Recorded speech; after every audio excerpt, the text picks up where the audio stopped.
নবী করিম সাল্লাল্লাহু আলাইহি সাল্লাম ইরশাদ করেন, যদি কোনো ব্যক্তি পাপ কাজে লিপ্ত হয় এবং কওমের লোকেরা শক্তি থাকা সত্ত্বেও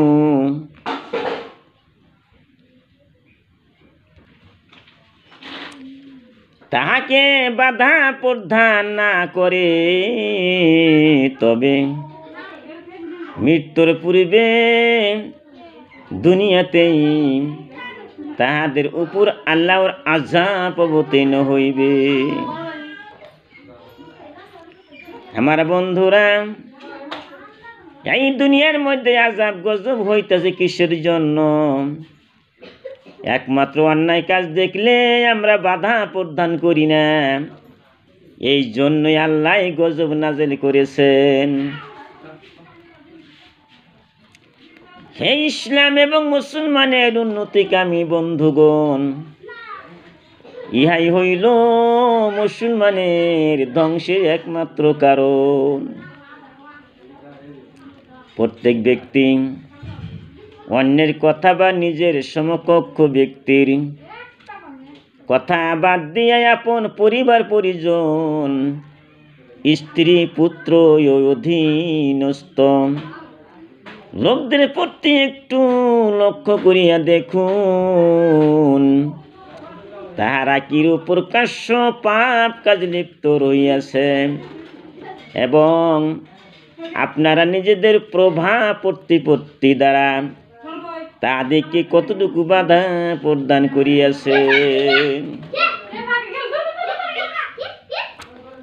বাধা তো দূরের কথা, বাধা দিয়ার ইচ্ছাটুকু কি করিয়াছেন? আপনি কি একটু চিন্তা করিয়াছেন যে আপনার প্রিয় পুত্র কি গৃহীত কাজই না করিতেছে, অথচ এই বাচ্চায় যদি সরকারের বিরুদ্ধে কোনো কাজ করে বা সরকার বিরোধী কোনো সভা সমিতিতে যোগদান করে, তবে বিপদের আশঙ্কায় আপনার পেরেশানির কোনো অন্ত থাকিবে না। সরকারি পুলিশ যদি আপনার ছেলেকে ধরিয়া নেয়, আপনার ছেলে একটা অন্যায় করেছেন, চুরি করেছেন, নাইবা জেনা করেছেন, একটা ব্যক্তি কেস করেছে, থানায় কেস করেছে, আপনার ছেলেকে যখন থানায় ধরে নিল পুলিশে, আপনারা কতই চিন্তা হয়ে যায় কীভাবে ছেলেকে আপনি বাড়িতে আনবেন। যদি 10,000 টাকা দিতে হয়, নাকি 1 লক্ষ টাকা দিতে হয়, তাও দিয়াও আপনার ছেলেকে সেই থানায় থেকে আপনার আনতে হবে। এতই চিন্তা করলেন থানায় থেকে আনার জন্য, কিন্তু সবচেয়ে বড় থানা হয়েছে, কোর্ট হয়েছে আল্লাহর আদালত। আল্লাহর আদালতে যখন আপনার ছেলে যাবে, ওই সময় ছেলেকে কেমন করে আপনি আনবেন? আপনার ছেলে যদি কুকাম করিয়া থাকে, অন্যায় করিয়া থাকে, আল্লাহ যে ধরবো ওই সময় ওই থানায় থেকে, আল্লাহর আদালত থেকে জাহান্নাম থেকে কেমন করে বাহির করবেন, তা তো আপনি একবারও চিন্তা করে দেখলেন না। তদুপরি ছেলেকে সতর্ক করা ছাড়াও নিজেকে নির্দোষ প্রমাণিত করিবার জন্য কত প্রকার তদবির করিয়া থাকেন, কিন্তু আফসোস আহকামুল হাকিমিন আল্লাহ পাকের নাফরমানের সাথে কি সেইরূপ ব্যবহার করিয়া থাকেন। আপনি নিশ্চয় জানেন যে প্রিয় পুত্র জুয়া তাস খেলায় বড়ই অবস্থ। আমি আমির হামজা বিশ্বর মানুষকে ভালোবাসি, হিন্দু মুসলমান বৌদ্ধ খ্রিস্টান জৈন কাউকে আমি অহংকার করি না, কাউকে ঘৃণ করি না, আমি সবাইকে ভালোবাসি। কিভাবে মানুষকে আল্লাহর রাস্তায় আনা যায়, কীভাবে মানুষকে সৎ কাজে আনা যায়, ওই রাস্তায় আমি বর্তমানে চেষ্টায় আছি। আমার বন্ধুরে, আপনার ছেলে, আপনার মেয়ে কি করতেছে আপনি একবারও খবর নিলেন না। আপনার ছেলে যখন জাহান্নামে যাবে, আপনাকে সঙ্গে করে নিয়ে যাবে, তাও একবার চিন্তা করে দেখলেন না ছেলেকে। আর যখন ছেলে অন্যায় কাম করতেছে, কেন ছেলেকে মেয়েকে বাধার সৃষ্টি করতেছেন না? অথচ আপনি এত সুন্দর সুন্দর নামাজ পড়তেছেন, কোরআন শরীফ পড়তেছেন, হাদিস পড়তেছেন, আপনার ছেলে তো কিছুই পড়তেছে না, তার প্রতি একবারও চিন্তা করে দেখলেন না? নামাজের প্রতি তার কোনো ভ্রুক্ষেপ নেই, কিন্তু আফসোস আপনি ভুলবশত কোনো দিন ছেলেকে সতর্ক করেন নাই যে বেটা কেন এই কাজ করিতেছ, ইয়া তো মুসলমানের কাজ নয়। বিশ্বর জমিনে অনেক ধর্ম আছে, হিন্দু যে হিন্দু ধর্ম, খ্রিস্টান ধর্ম, যে মুসলমানের ধর্ম, অনেক ধর্ম আছে, কোনো ধর্মকে আমি খারাপ করি না। কিন্তু একটা কথা বলি, এই যে মুসলমান ইসলাম ধর্মের কাজ করতে হবে। আপনার ছেলে, আপনার মেয়ে, আপনার স্ত্রী, আপনার বাবা, আপনার মা ইসলামের কোনো কাজ করতেছে না, ইসলামের বাহিরে চলতেছে, তার জন্য একবারও আপনি শাসন করলেন না। অথচ হুকুম ছিল যে আপনি যেন তাহার সঙ্গে সম্পূর্ণ সম্পর্ক ছেদ করেন। আমরা তো ভালো করে জানেন, ভালো করে কুরবানির সম্বন্ধে তো ভালো করে জানেন। ইব্রাহিম নবী যখন স্বপ্নে দেখল, আমার আল্লাহ বলতেছেন, ইব্রাহিম নবী, তোমার যে ভালোবাসা হয়, কলিজার টুকরা, যাকে তুমি বেশি ভালোবাসো তাকে তুমি কুরবানি করো।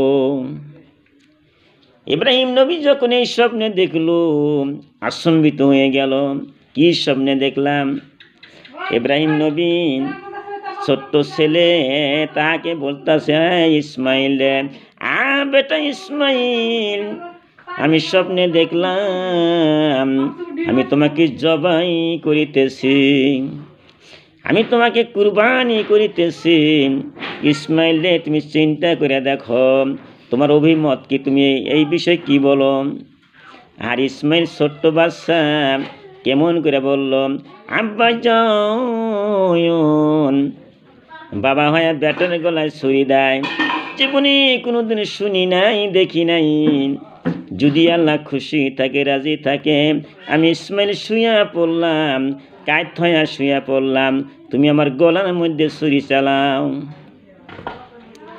ইসমাইলের অনুমতি নিয়ে ছোট্ট ছেলে আর ইব্রাহিম নবী ধারাল ছুরি চালাইছে, কিন্তু ছুরিতে গলার পশম কাটতেছে না, কারণ আমার আল্লাহ 100 বার নিষেধ করে দিছে।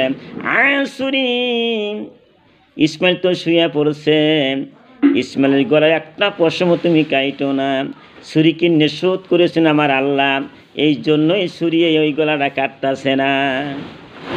ইব্রাহিম নবী রাগান্বিত হয়ে গেল, কেন কাটে না? ওই ছুরি পাহাড়ের মধ্যে নিক্ষেপ করেছে, পাথর কাইটা খণ্ড খণ্ড হয়ে যাইতেছে, অথচ ইব্রাহিমের একটা গলার পশম পর্যন্ত কাটতেছে না। ইব্রাহিম নবী বলল, ইসমাইল বলতেছেন, আব্বা গো, বুঝি আমার প্রতি তোমার দয়া মায়া হয়ে গেছে, এই জন্য আমি ইসমাইল কুরবানি হইতেছি না।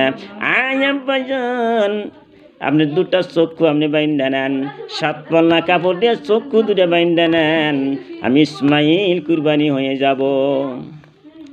ইব্রাহিম নবী ছেলের কথা শুনিয়া 7 পাল্লা কাপড় দিয়া 2টা চক্ষু বাইন্দা নিয়া এখন ছুরি চালাইব আশা করছে। ইব্রাহিম নবী যখন 7 পাল্লা কাপড় চক্ষু বাইন্দা নিছে, এবার ছুরি চালাইবেন, আমার আল্লাহ বলতেছেন, ও জিবরাইল রে, যা জান্নাতের মধ্যে চলে যা, আর দেরি করিস না। দেখ ইব্রাহিম নবী ইসমাইলের গলায় ছুরি চালাইবে, এখন তো ইসমাইল কুরবানি হয়ে যাবে, যা তুই জান্নাতের মধ্যে যা, এত সুন্দর সুন্দর হৃষ্টপুষ্ট দুম্বা জান্নাতের মধ্যে, একটা দুম্বা তুমি নিয়ে আসো আইনে ইব্রাহিমের ছুরি তলে শোয়া দাও। ওই জিব্রাইল সঙ্গে সঙ্গে জান্নাতে চলে গেছে, যা দেখে সুন্দর সুন্দর দুম্বা হৃষ্টপুষ্ট দুম্বা জান্নাতের মধ্যে আছে। একটা দুম্বা আইনে ওই ইব্রাহিমের ছুরির তলে শোয়া দিছে। এবার ইব্রাহিম ছুরি চালাইছে, সঙ্গে সঙ্গে দুম্বাটা কুরবানি হয়ে গেল। ইব্রাহিম বলতাছে, রব্বুল আলামিন, আমার বুঝি কুরবানি তুমি কবুল করলা না। আমি আশা করছিলাম আমার ছেলেকে আমি কুরবানি করব, কিন্তু ছেলে তো কুরবানি হইল না, দুম্বা কুরবানি হয়ে গেল। আমার আল্লাহ বলেন, ইব্রাহিম রে, তোকে আমি পরীক্ষা করলাম, আল্লাহর প্রতি বেশি মহব্বত না তোমার ছেলের প্রতি বেশি মহব্বত? তুমি পরীক্ষায় পাশ করেছো, তোমার পরীক্ষায় পাশ করেছ ইব্রাহিম রে, তোমার কুরবানি আমি কবুল করে নিলাম। আমার বন্ধু, আমার মায়েরা, ওই ইব্রাহিমের আরে ওই জায়গায় থেকে আরে কেমন সুন্দর আজকে উট দুম্বা গরু ছাগল কুরবানি হইতেছে। কুরবানি কোথায় থেকে আসলো আমাদেরকে জানতে হবে। আজকে যদি ইসমাইল কুরবানি হইতো, দুনিয়ার মধ্যে সমস্ত ছেলেরা কুরবানি হয়ে যাইতো। এখানে একটা জ্ঞানী কথা আছে, ইব্রাহিম ছেলেকে যাহা বলো তাহাই শুনল, কিন্তু আমাদের ছেলেরা কত কিছু অন্যায় করতেছে। একবার ছেলেকে আমরা ভালোভাবে বুঝ দিতেছি না, কোরআনের কথা শোনাই না, হাদিসের কথা শোনাই না। ছেলে মেয়ে জাহান্নামে যাইতেছে, ছেলে মেয়েকে কীভাবে জান্নাতে নেওয়া যায় এ চেষ্টা আমরা একবারও করতেছি না। আরও হুকুম ছিল যে আপনি যেন তার সঙ্গে সম্পূর্ণ সম্পর্ক করেন। আরও বহু লোক দেখা যায় যারা ছেলের উপর এই জন্যই নারাজ যে ঘরে বসিয়া থাকে, চাকুরির চেষ্টা করে না বা ব্যবসা বাণিজ্যে অমনোযোগী, কিন্তু ছেলে জমাতের পাবন্দি করে না। তোমার ছেলে আমার ছেলে কামাই কেন করতেছে না, কেন চাকরি করে টাকা আনতেছে না, কেন ব্যবসা বাণিজ্য কেন করতেছে না, কেন হাজিরা করতেছে না, এই বিষয়ে ছেলের প্রতি আমরা এত রাগান্বিত হয়ে যাই। ছেলে কেন টাকা পয়সা কামাই করে দেস না, কিন্তু ছেলে যে নামাজ পড়তেছে না, জামাতের পাবন্দি করে না, সেই বিষয়ে একবার আমরা চিন্তা করে দেখলাম না।